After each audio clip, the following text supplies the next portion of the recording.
Welcome back to another deep dive. We are incredibly excited that you're joining us today. Yeah, really glad you're here with us. And before we even get started, do us a massive favor. Hit that like button right now and make sure you subscribe to support the show. It really does help us out. It really does. It helps us keep doing what we do, which is, bringing you the most fascinating, provocative, and just exhaustive analyses of the material that you actually want to hear about. Absolutely. And today we have a very specific mission. We are taking a comprehensive look at a highly controversial, intensely debated ebook that was just recently published. Right, came out in 2025. Exactly. 2025. It's titled Dao of Diogenes, the First Sovereign MGTOW, and Rejecting the Good Opinion of Gynocentrists. It's quite the title. It is a mouthful, yeah. It's written by Conrad Riker. Yeah. And to hook you right out of the gate, you really need to understand exactly what this text is and who it's actually for. Because it's definitely not for everyone. No, not at all. This is a raw, completely unfiltered manifesto. It is written very deliberately for the men's rights activist community and the red-pilled manosphere. Very specifically targeted. Riker's goal with this book is incredibly ambitious. He claims to be decoding the foundational history of Western institutions. Which is a huge undertaking. Right. Examining what they were originally built on and exploring what he alleges is their complete capture by feminist and Marxist ideologies over the last century. So he's really digging into the roots of our institutions before this supposed capture happened. Yes, entirely.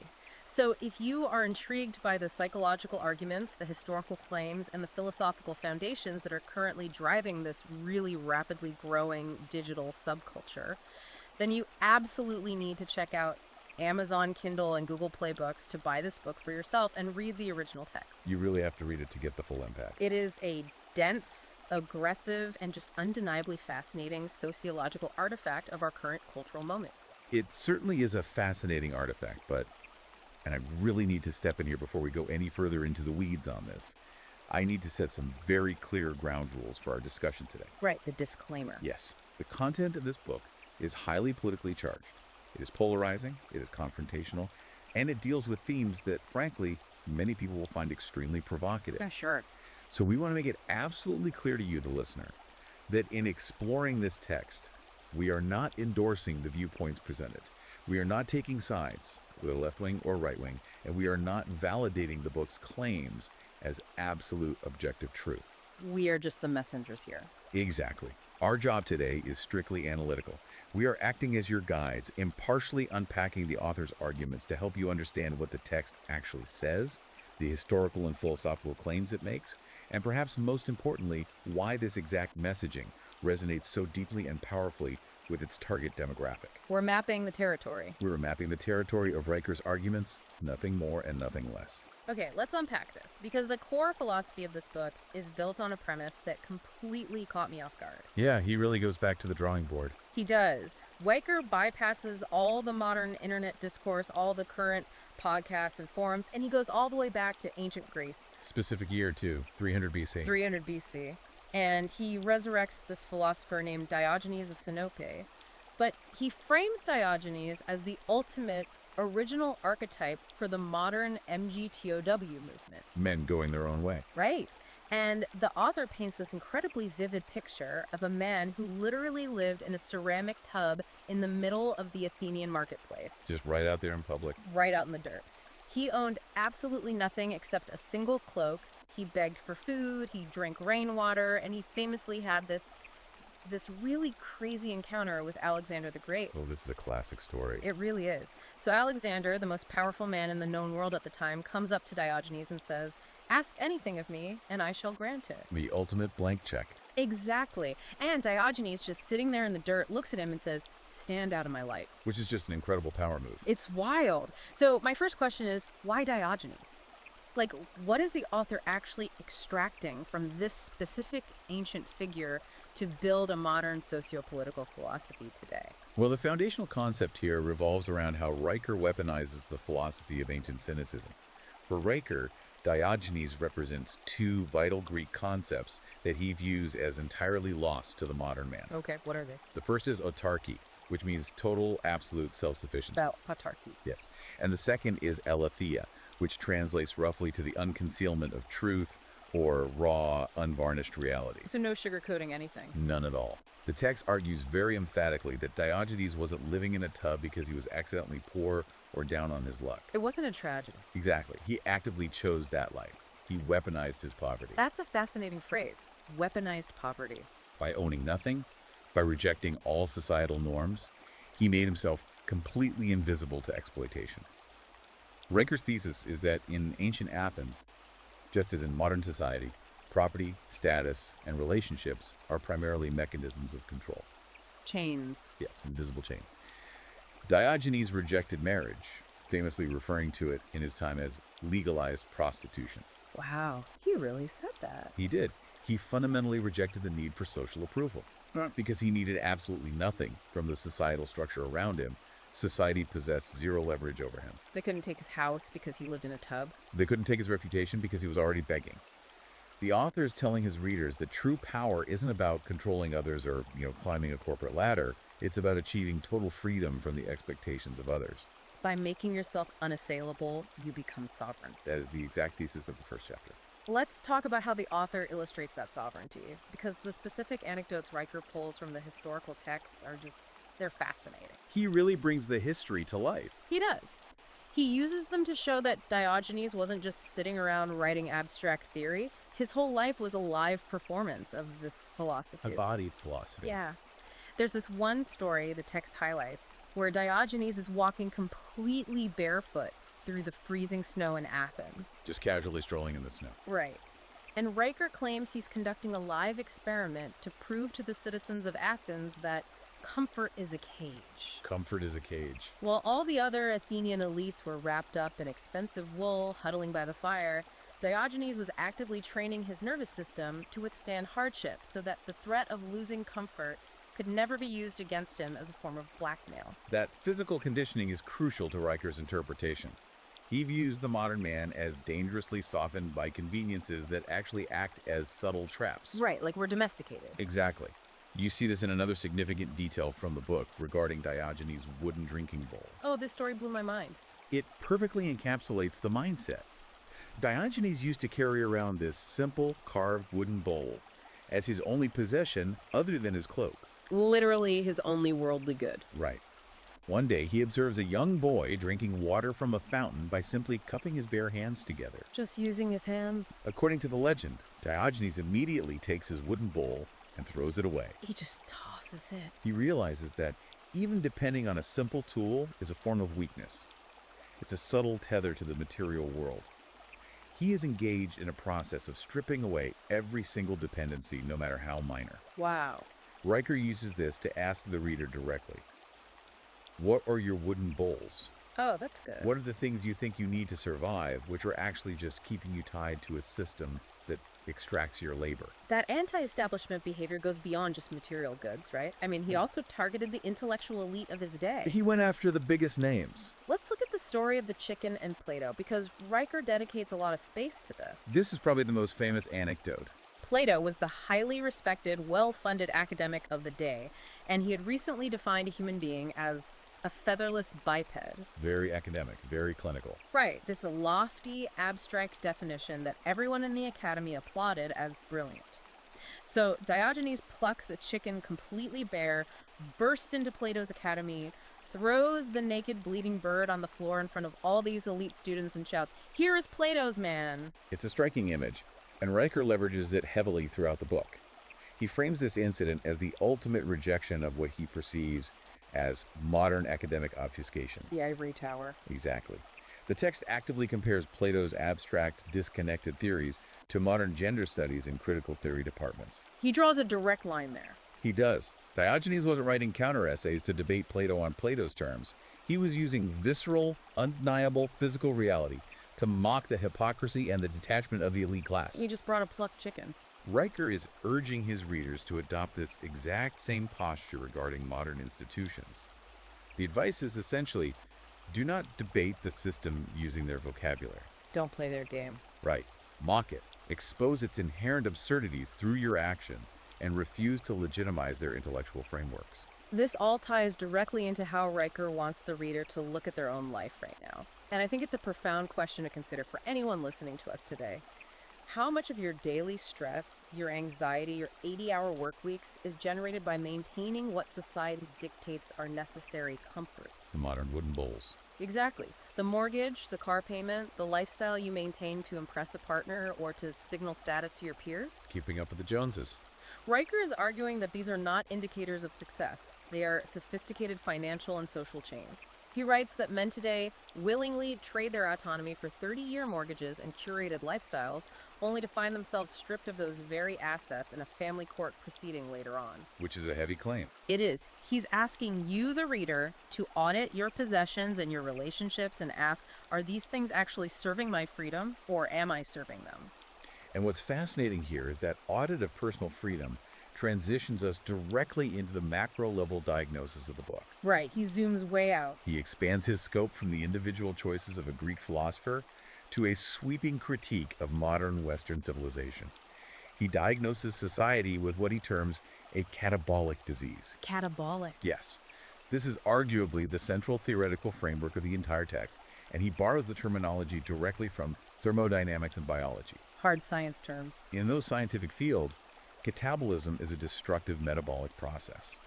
It's a system that, in the absence of external fuel, begins consuming its own structural tissue to release the energy required to survive. Oh, wow. If you picture a starving human body metabolizing its own muscle mass, or a dying star burning through its own core elements until it inevitably collapses. Right, so he takes this hard science concept and layers it over sociology and culture. Exactly. He asserts that modern society, which he claims is fundamentally driven by cultural Marxism and modern feminism, operates as a catabolic field. Meaning what, exactly? According to Riker's text, these ideologies are strictly parasitic. They do not possess the capacity to build or generate new societal structures. They just consume. Yes, they must consume the existing structures to sustain themselves. Specifically, he argues that the system consumes male productivity, male ambition, and male inherent responsibility. It eats the muscle. Exactly. It extracts these resources to feed what he describes as an ever-expanding, insatiable machinery of female entitlement and state expansion. So he's basically arguing the system is eating the very demographic that built it and currently sustains it. That is his argument.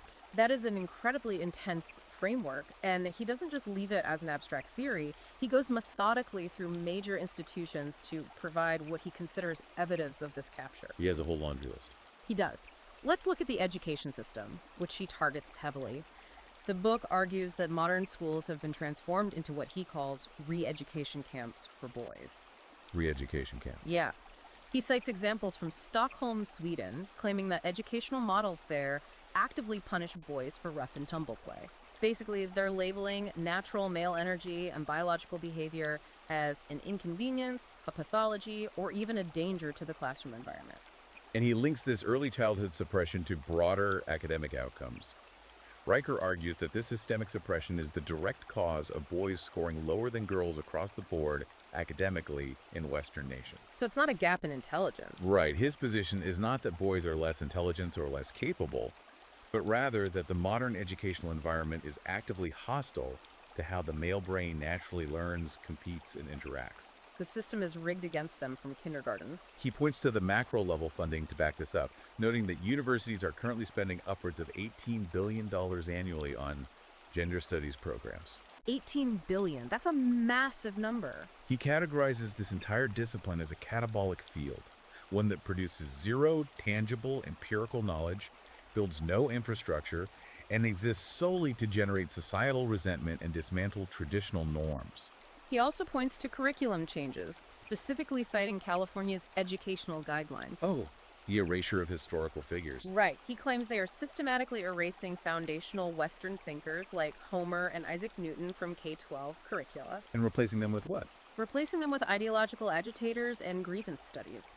Riker's core argument here is that the entire educational pipeline is engineered with a dual purpose: to teach young boys submission, guilt, and passivity, while simultaneously grooming young girls for social dominance and unearned authority. If we follow his logic from the classroom, he naturally progresses into the justice system, The enforcers. which he views as the ultimate coercive enforcement arm of this catabolic society.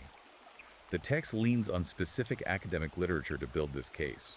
For instance, he cites a 2023 Harvard study that examined Title IX and campus sexual assault tribunals. What did the study find? Well, according to Riker's interpretation of the data, the study revealed that 68% of campus sexual assault allegations processed through these internal systems possessed absolutely no physical evidence. None at all. No DNA, no corroborating witnesses, no empirical proofs. Yet the book notes male students are routinely expelled, their academic records destroyed, and their futures permanently derailed based entirely on the mechanism of accusation alone. So I want to clarify his position here. Is he saying this is just an overcorrection by universities trying to handle a sensitive issue poorly, or is he implying something more malicious? Oh, he is absolutely implying systemic malice. Yeah. Riker argues this is the state and the institutional apparatus actively and intentionally disarming men, both legally and socially. Disarming them. Yes. He asserts that the modern state apparatus desires a populace of dependent men. It encourages this dependency through the proliferation of state-mandated therapy, reliance on food stamps, and expanding social safety nets, While tearing down their independence. simultaneously dismantling any avenues for true male autonomy. The text argues that masculinity itself, the desire to protect, provide, and assert boundaries, is being treated as a psychological pathology that needs to be medicated or legislated out of existence. That's a grim picture. His conclusion is that when a civilization tells a man that his only inherent value is his labor and his unquestioning compliance, and then systematically strips him of his legal due process and social standing, Yeah. you are witnessing a catabolic system consuming its own foundational bedrock. That transitions perfectly into the psychological mechanics of how men are kept in the system. Which brings us to a concept he calls ananke. Ananke. Yeah, in traditional Greek mythology, ananke is the personification of inevitability, compulsion, and absolute necessity. Like fate. Exactly. But Riker redefines it very specifically for his audience. He defines ananke as the false necessity of female approval. False necessity. This seems to be the psychological crux of his entire argument.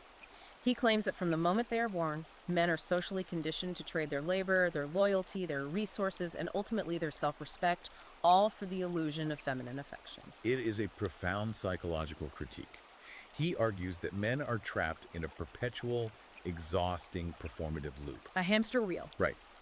They are constantly seeking validation, status, and approval from a demographic that, in his view, the modern system has financially and culturally incentivized to be unpleasable. Unpleasable. Riker posits that this is not a natural state of affairs, but a manufactured dependency. By convincing men that their worth is inextricably tied to their ability to secure and maintain a relationship with a woman, The system wins. the system ensures that men will continue to generate wealth and participate in an economy that ultimately extracts that wealth from them.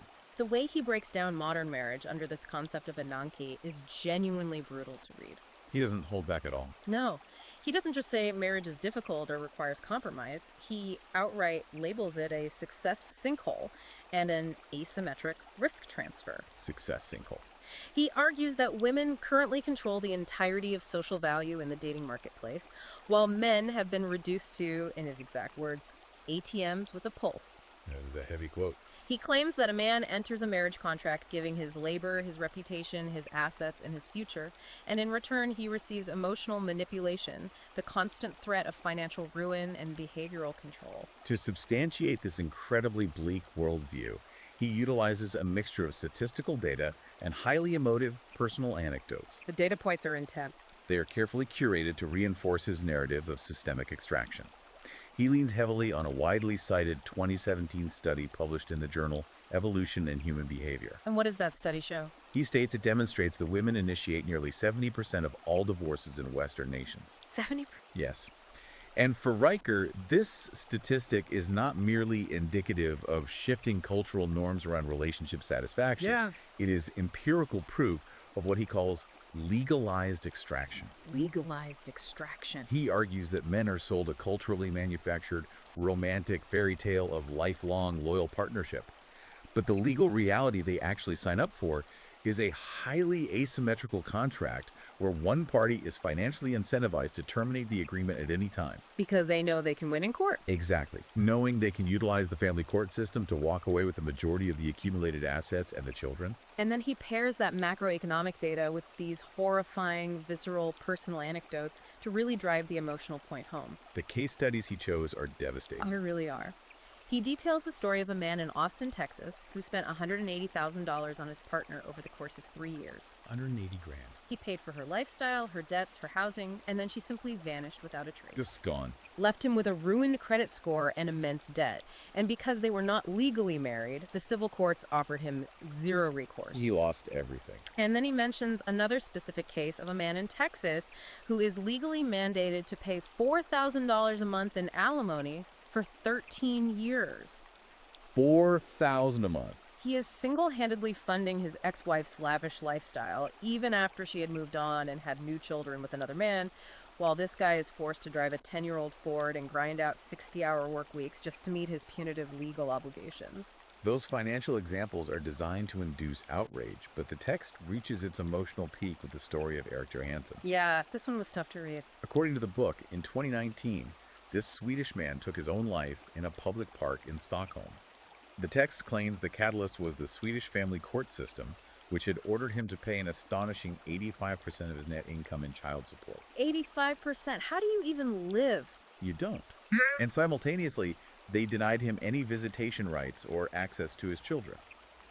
Riker frames this not as an isolated tragedy, but as the logical endpoint of the catabolic state. The ultimate extraction. A complete state-enforced erasure of a man's fatherhood and humanity, paired with an uncompromising demand for his financial labor. It's chilling. Riker uses these stories to scream a singular message at the reader. The system is not broken. You cannot fix it. It is working exactly as it was designed to work, and it is designed to extract your resources until you are empty.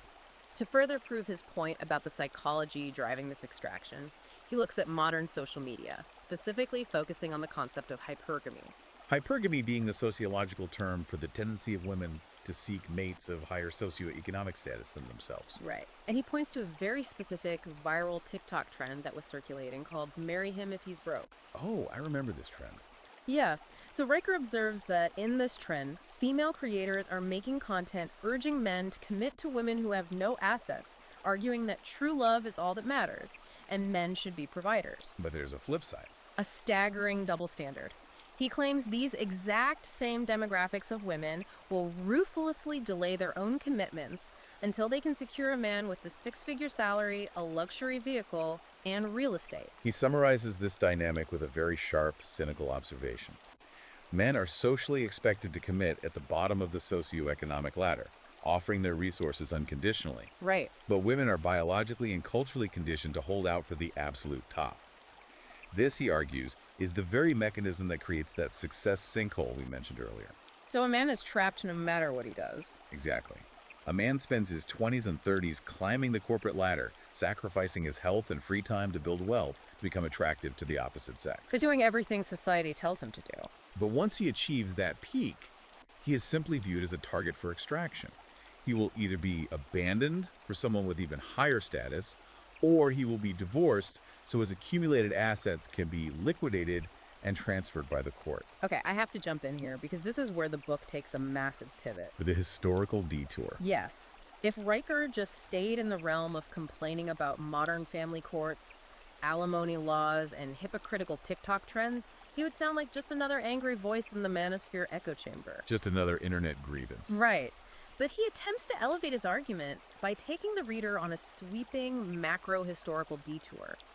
He argues that the entirety of ancient history proves his point about societal collapse. Here's where it gets really interesting. It does. He does this by contrasting the fall of the Roman Empire and the Athenian Empire with the incredible multi-century longevity of Sparta.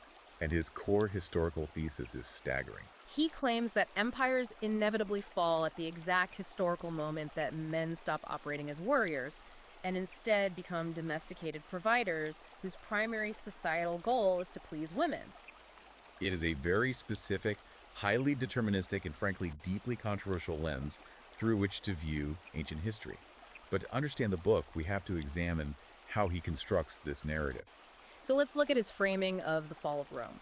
If you read mainstream historians, the fall of Rome is attributed to a massive, complex web of factors. Right, continuous barbarian invasions across overextended borders. Hyperinflation, debasement of the currency, Lead poisoning. and systemic political corruption. But Riker sweeps virtually all of that macroeconomic and geopolitical context aside. Just ignores it. He argues that Rome did not fall to barbarians, it fell from within, and the primary catalyst was unchecked female hypergamy. Wait, so I really want to clarify this. He is looking at the collapse of the greatest empire in the ancient world, and he's seriously pinning it on elite Roman divorce trends. Yeah. Is he ignoring the Visigoths entirely? That is exactly what makes this text so provocative, and why we have to examine his specific ideological lens. He's not writing a peer-reviewed comprehensive history textbook, He's writing a socio-political survival manual. deliberately filtering out the macroeconomic factors to isolate the sociological ones.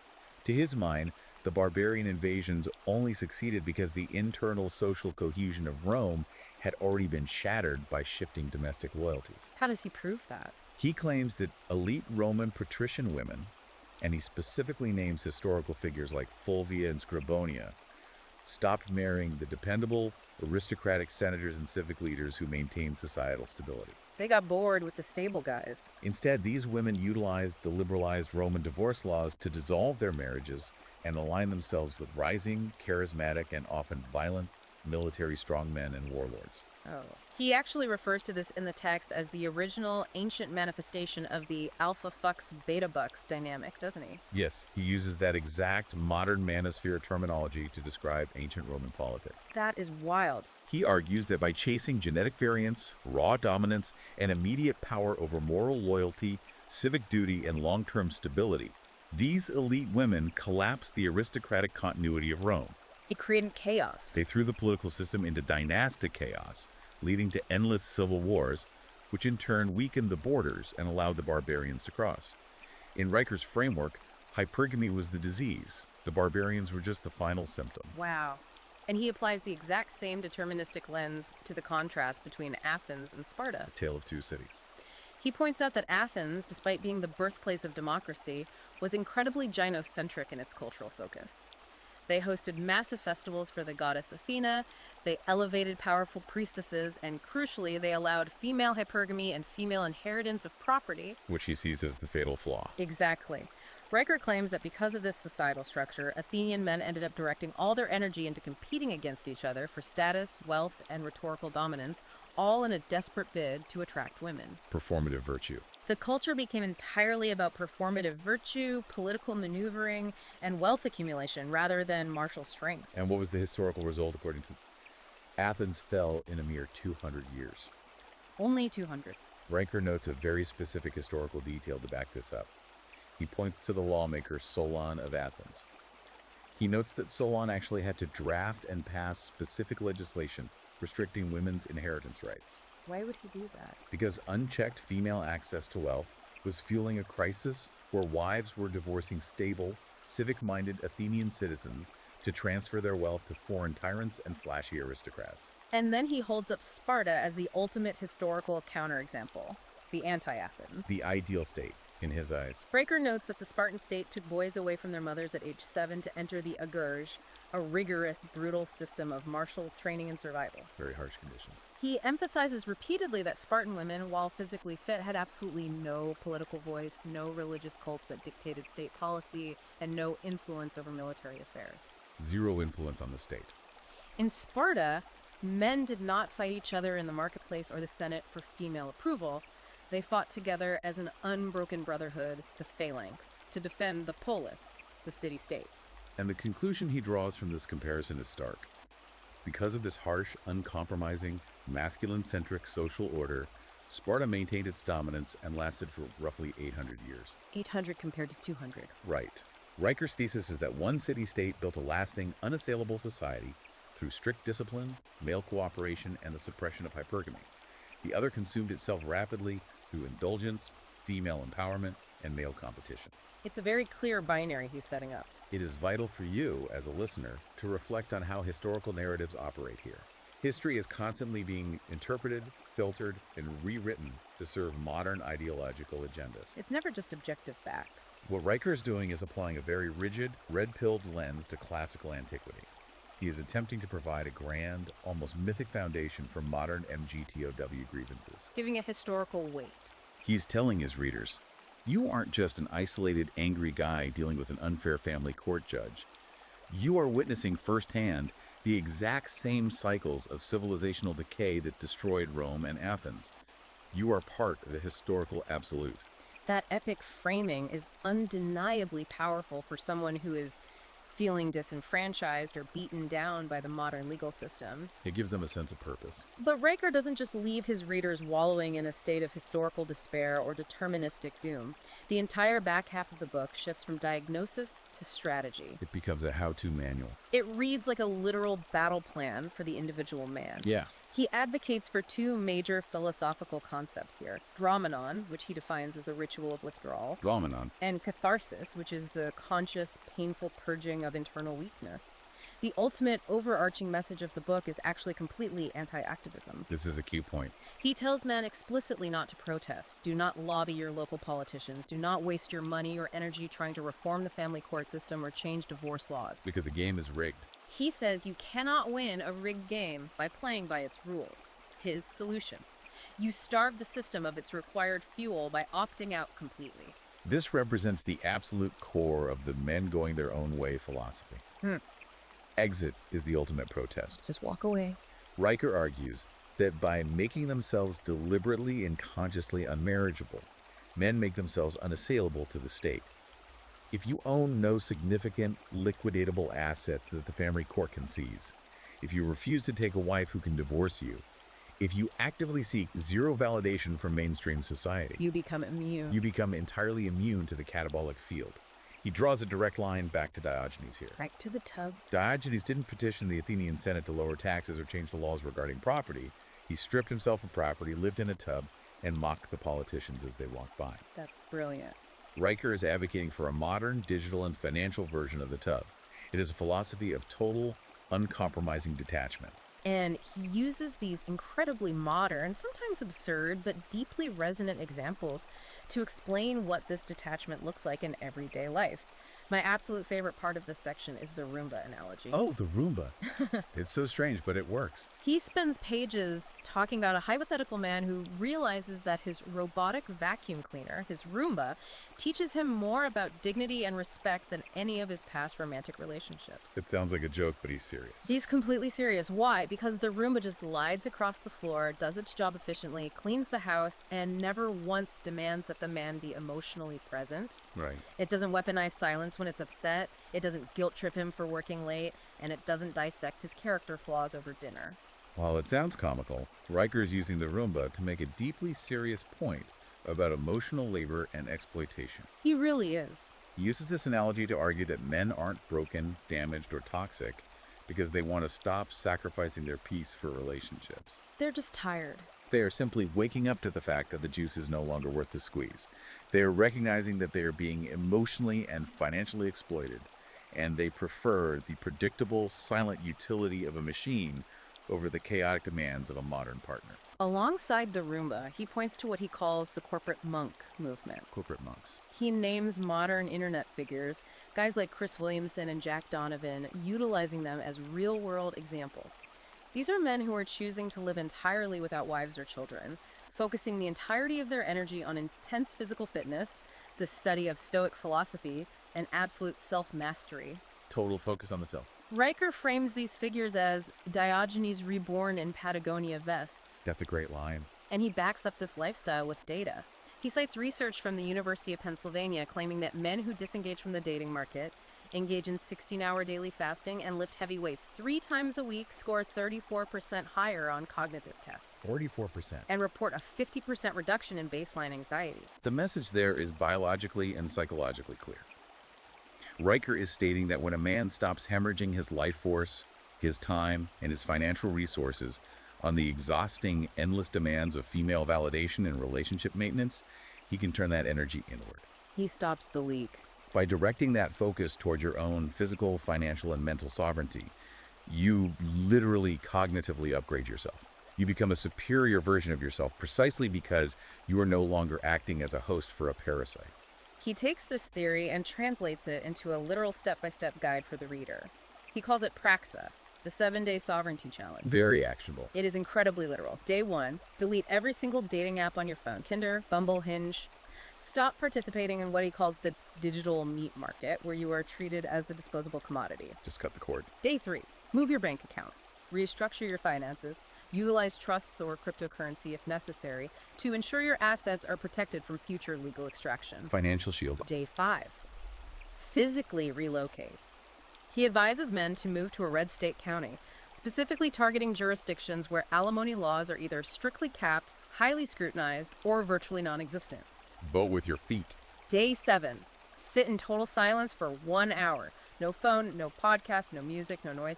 He calls this tub meditation. Cub meditation. It is the moment where a man reclaims ownership of his own mind and faces his own unfiltered thoughts without the constant dopamine-driven ping of digital distraction or the need for female approval.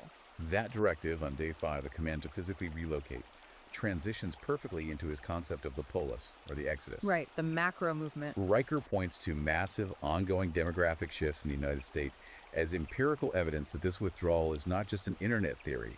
It is already happening on a macro geographical scale. Millions of men. He cites data claiming that 1.3 million American men relocated in the year 2022 alone, moving primarily from blue states to states like Texas, Florida, and Tennessee. And mainstream economists say that's just for taxes. Right. Mainstream economists will say they're moving to escape high taxes and cost of living. Riker acknowledges that, but argues the deeper unspoken motivation is to escape punitive alimony mandates, biased family courts, and hyper-liberal social environments that treat masculinity with hostility. He even talks about specific enclaves, right? Like tech workers in Silicon Valley. He details how high-earning male tech workers are fleeing California for places like Wyoming, specifically joining movements like the Free State Project. The Free State Project. They are attempting to build intentional communities founded on private arbitration, zero property tax, and a complete rejection of state intervention in personal affairs. Seceding from the system, essentially. Riker doesn't view this migration as men running away in defeat. He frames it as a highly tactical, coordinated retreat. These men are executing a strategic withdrawal to build a new Athens, constructing enclaves entirely outside the jurisdiction of female-dominated urban ecosystems that view them merely as taxable utilities. And when they arrive in these new locations, they aren't just sitting in isolation, they are rebuilding what Riker calls the oikos, The household. the traditional Greek household or community structure. But crucially, they are doing it completely separate from women. He talks about actual, real-world, localized groups that are executing this vision right now. He gives specific examples. He mentions a group called Iron Hearth, operating in Alberta, Canada. This is a collective of men forming parallel, off-grid networks where they share complex legal strategies for surviving brutal custody battles, Pooling their knowledge. pooling resources, and teaching each other hard survival skills. He also highlights an organization called Father's Forge, located in Australia. According to the text, these men run intensive weekend retreats deep in the bush. And they aren't singing Kumbaya. They aren't doing trust falls, no. They are simulating hostile cross-examinations in custody hearings. Wow. They are teaching each other legal literacy, emotional stoicism, and how to represent themselves against a state apparatus they view as fundamentally biased. Preparing for war in the courtroom. Riker argues that these men are actively reviving the ancient Greek tradition of sacred hospitality. They operate on one foundational rule: provide shelter, knowledge, and resources to any man who has been legally disarmed or financially ruined by the state. A brotherhood. Riker makes it abundantly clear to his reader, this is not a men's emotional support group. He categorizes this as an active, localized resistance movement. If we pull back and look at the trajectory of this book, the final chapters zoom out to look at the global existential impact of this entire movement. If we connect this to the bigger picture, Yes, chapter after chapter, he details how individual men are opting out, and the logical, terrifying conclusion of that, he argues, is a complete global demographic collapse. the collapse of birth rates. Riker argues that the true revenge of the disenfranchised modern man isn't going to be violent uprisings, it isn't going to be forming new political parties, and it certainly isn't marching in the streets with protest signs. No flags, no megaphones. The ultimate revenge is simply the quiet, collective act of walking away. And when the builders, the innovators, and the protectors walk away from the societal contract, birth rates plummet, economic growth stagnates, and the entire civilization stalls. The international examples he pulls to illustrate this demographic winter are staggering and hard to ignore. Where does he start? He points immediately to Japan's phenomenon of the herbivore men. The herbivore men. These are young Japanese men who have completely lost interest in sex, marriage, and career advancement. He notes that marriage rates in Japan have plummeted by nearly 40% since 1990. 40%, that's a societal shift. He then looks at South Korea's golbang culture. This is a rapidly growing demographic of young, able-bodied men who deliberately choose to live in 100-square-foot, windowless basement rooms. Entirely checking out of society. They are completely rejecting the intense societal pressure to marry, produce children, and climb the corporate ladder. Riker's analysis is that these young men have watched their fathers be worked to death or bankrupted by divorce, and they have rationally chosen the isolation of the barrel over participation in the meat grinder. And it's happening in the West, too. In the UK, he cites a mind-blowing statistic claiming that 45% of men under the age of 35 are participating in an unofficial child strike. Child strike. They are absolutely refusing to have children. Not because they don't like kids, but specifically to avoid the legal traps and absolute financial ruin associated with the family court system. Pure risk management. Riker insists that society needs to stop framing these men as lazy losers hiding in their mother's basements. He actively elevates them. He calls them rational actors, the true, enlightened philosophical descendants of Diogenes. He validates their choice. They have looked objectively at the statistical data of modern marriage and relationships, calculated the risk-to-reward ratio, and rationally chosen personal sovereignty over playing a rigged game. Furthermore, he argues that the rapid acceleration of modern technology is supercharging this exit strategy. Tech is accelerating it. He points to the explosion of AI companions, specifically citing apps like Replica. He notes that millions of male users are currently reporting that they are genuinely happier alone interacting with a digital, customizable companion than navigating the combative, high-risk minefield of modern dating. So they get the emotional connection without the legal risk? He then points to the very edge of the biotechnology horizon, discussing early prototypes for synthetic wombs currently being researched at institutions like Harvard and Cambridge. Synthetic wombs? For Riker, this technological leap represents the absolute endgame of the gender wars. The final nail in the coffin. He argues that when technology can successfully replicate both the emotional companionship and the biological reproductive capabilities of women, the final, ultimate bargaining chips of female leverage will be completely and permanently removed from the board. Which changes everything. Men will have zero biological, social, or emotional necessity to engage with a societal system that Riker believes actively despises them. So bringing all of this exhaustive, intense material together, what Conrad Riker's book, Dao of Diogenes, ultimately achieves is the synthesis of ancient Stoic and Cynic philosophy into a highly aggressive, deeply controversial, intensely modern survival manual for the manosphere. It's a blueprint. He is advocating for nothing less than total physical, financial, and emotional independence from both women and the state apparatus. He uses the striking historical image of Diogenes sitting in his tub not merely as a neat historical curiosity or a philosophical thought experiment, but as a weaponized literal lifestyle choice against what he views as a corrupt, terminal, gynocentric society. It is a comprehensive, airtight worldview for those who adopt it, certainly. Yeah. But engaging deeply with this text leaves us with a profound and perhaps deeply unsettling question to consider. It's a question that builds on the foundation of Riker's premise, but extends far beyond the scope of his book. If Diogenes achieved his legendary mythic level of total freedom by completely isolating himself in a tub and severing every single social, economic, and emotional contract with his fellow citizens, Right. what actually happens to a complex civilization when millions of its core builders, its infrastructure workers, its taxpayers, and its protectors simultaneously decide to choose the tub? When they all just walk away. Does this localized pursuit of complete, unyielding independence lead to an ultimate philosophical enlightenment for the individual man?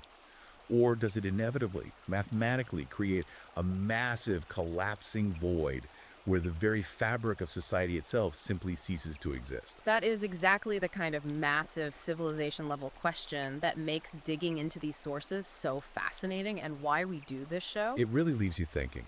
And remember, we have only scratched the surface of the data and arguments presented in this text.